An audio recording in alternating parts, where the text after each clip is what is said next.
6वी मध्ये शिकत आहात आणि संकलित मूल्यमापन सत्र 2 या पेपराचं म्हणजे गणित या पेपराचं तुम्हाला टेन्शन आलंय का, तर आजचा व्हिडिओ तुमच्यासाठी। या ठिकाणी आपण पूर्ण पेपर सोडवून देणार आहे। व्हिडिओ आवडला तर व्हिडिओला लाईक, शेअर आणि कमेंट करायला विसरू नका। आणि त्याचप्रमाणे जर चॅनलवर नवीन आणि पहिल्यांदाच असाल तर चॅनलला नक्की सबस्क्राइब करून बेल आयकॉन ही दाबा। आता पहिला जो प्रश्न आहे तो आहे आपला रिकाम्या जागा पूर्ण करा आणि यामध्ये तुम्हाला 4 प्रश्न विचारलेले आहेत। 4 गुणांसाठी हे प्रश्न आहेत। ज्या त्रिकोणाचा एक कोन काटकोन असतो त्या त्रिकोणाला काय म्हणतात, तर काटकोन त्रिकोण असं म्हणतात। त्रिकोणांच्या तिन्ही कोणांच्या मापांची बेरीज किती असते, 180 अंश असते। शंकूच्या टोकाला शंकूचं काय म्हणतात, शिखर म्हणतात। डॅश बरोबर खरेदी वजा विक्री म्हणजेच काय असणार आहे, या ठिकाणी तोटा असणार आहे। ठीक आहे। दुसरा प्रश्न काय सांगितलेले बघा, खाली काही समीकरणे व चलाच्या किमती दिल्या आहेत, त्या किमती दिलेल्या समीकरणाच्या उकली आहेत का ते ठरवा असं आपल्याला सांगितलेलं आहे। आता उकली आहेत का हे कशावरून ठरवायचं, तर जी दिलेली किंमत असती ती यामध्ये टाकायची। जसं की बघा इथं 17 बरोबर काय असणार आहे, n ची किंमत 10 दिलेली आहे म्हणजे 10 अधिक 7 आले म्हणजे इकडची बाजू सुद्धा 17 आली आणि इकडची बाजू सुद्धा 17 आली म्हणून या ठिकाणी आहे असं लिहिलेलं आहे। त्याच पद्धतीने x बरोबर 4 टाकले तर इथं बघा 5 × 20 होतात, इकडं 30 आहे म्हणजे इथं किंमत नाही म्हणजे उकल नाही। या ठिकाणी 7/2 बरोबर 14 येणार आहे का, नाही म्हणून इथं सुद्धा नाही हे उत्तर आलेलं आहे। ठीक आहे। त्याच्यानंतर पुढचा प्रश्न म्हणजे दुसरा प्रश्न आहे जो की तुम्हाला 2 गुणांसाठी विचारलेला आहे। खाली माहिती अक्षर वापरून लिहा असं सांगितलेलं आहे। एक संख्या दिलेली आहे का, नाही म्हणून x घेतली व 9 यांची बेरीज म्हणजेच काय आलं, x अधिक 9 आलेलं आहे।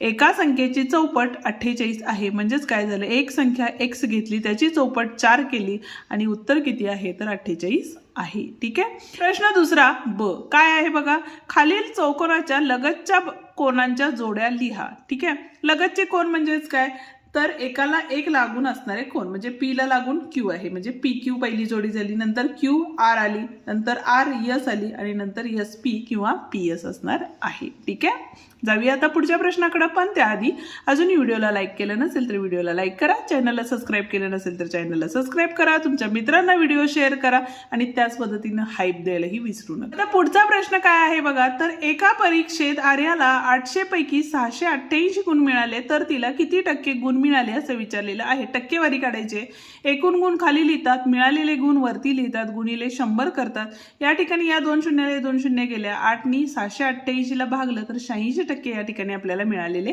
आहेत। ठीक आहे। हा होता आपला शेकडेवारीचा प्रश्न। त्याच्यानंतर बघा पहिल्यांदा आपल्याला काय करायचं आहे, 5 सेमीची एक म्हणजे तुम्ही माप घेऊन काढायचं आहे। 5 सेमीची काय करायची आहे, लांबीची रेघ काढून घ्यायची आहे आणि कंपास आणि पट्टीच्या सहाय्याने दुभागायची आहे। म्हणजे काय करायचं, निम्म्यापेक्षा जास्त अंतर घेऊन एकदा वरच्या साईडला एकदा खालच्या साईडला, एकदा वरच्या साईडला एकदा खालच्या साईडला आणि मधून जाणारी रेघ या ठिकाणी तुम्हाला काय करायची आहे, काढायची आहे। ठीक आहे। या पद्धतीची आकृती तुम्हाला या ठिकाणी काढायची आहे। पुढचा म्हणजे चौथा प्रश्न आहे आपला, रिकाम्या चौकटीत बहुभुजाकृतींच्या बाजूंची संख्या लिहा। चौकोनाला 4 बाजू, अष्टकोन म्हणजे 8 कोन 8 बाजू, पंचकोन म्हणजे 5 कोन 5 बाजू, सप्तकोन म्हणजे 7 कोन 7 बाजू असतात। ठीक आहे। समीकरण सोडवा हा पुढचा प्रश्न आहे जो की 3 गुणांसाठी विचारलेला प्रश्न आहे। यामध्ये बघा y - 5 बरोबर 2, यामध्ये तुम्ही 2 पद्धतीने सोडवू शकता। आता इथं काय येणार आहे, तर y बरोबर हे -5 होते, इकडे गेल्यानंतर +5 झाले म्हणजे 2 + 5 म्हणजेच y बरोबर 7 हे उत्तर आलेलं आहे। त्याच पद्धतीने हे दोन्ही गणितं सुद्धा सोडवलेली आहेत। त्याची व्हिडिओ डिटेलमध्ये आपण आपल्या चॅनलवरती अपलोड केलेले आहेत, ते व्हिडिओही तुम्ही बघून घ्या जेणेकरून तुमच्या प्रकरणाशी निगडीत असणाऱ्या ज्या शंका आहेत त्यांचं निरसनच होईल। ठीक आहे। जाऊया आता पुढच्या प्रश्नाकडे।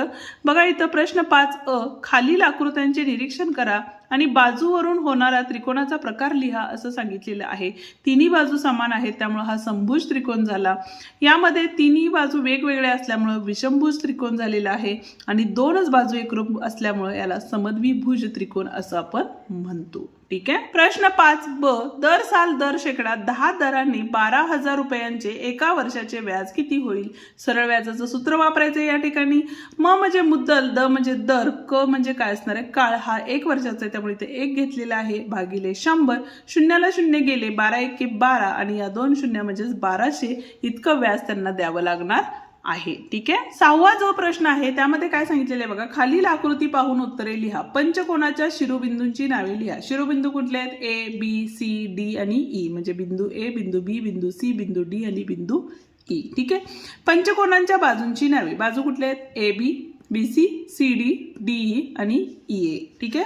आणि कोण कुठले कुठले आहेत? तर कोण ए, कोण बी, कोण सी, कोण डी आणि कोण ई हे कोण आहेत. ठीक आहे. आता या ठिकाणी बघा 7वा अ प्रश्न आहे. त्यामध्ये आपल्याला पहिल्या राशीचे दुसऱ्या राशीचे असलेले गुणोत्तर काढा असं सांगितलेलं आहे. यामध्ये 48 मणी आणि 72 मणी होते, म्हणून 48 भागिले 72 केले, 24 भाग जातो, भाग घालवला 2/3 हे गुणोत्तर आलेलं आहे. दुसऱ्या प्रश्नामध्ये 45 मिनिटे आणि 1 तास दिलेले आहे.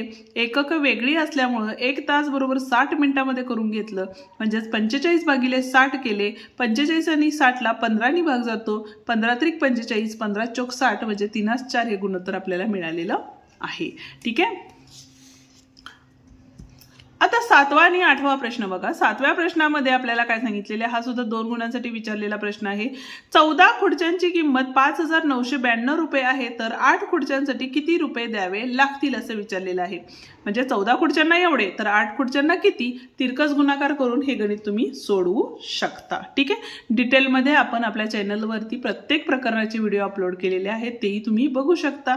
आणि त्याच पद्धतीनं या ठिकाणी तुम्हाला ओ केंद्र असलेला एक वर्तुळ या ठिकाणी काढायचे आहे आणि त्रिज्या तुम्हाला या ठिकाणी दाखवायची आहे. हा प्रश्न तुम्ही सोडवू शकता. या ठिकाणी आपला हा पेपर संपतो.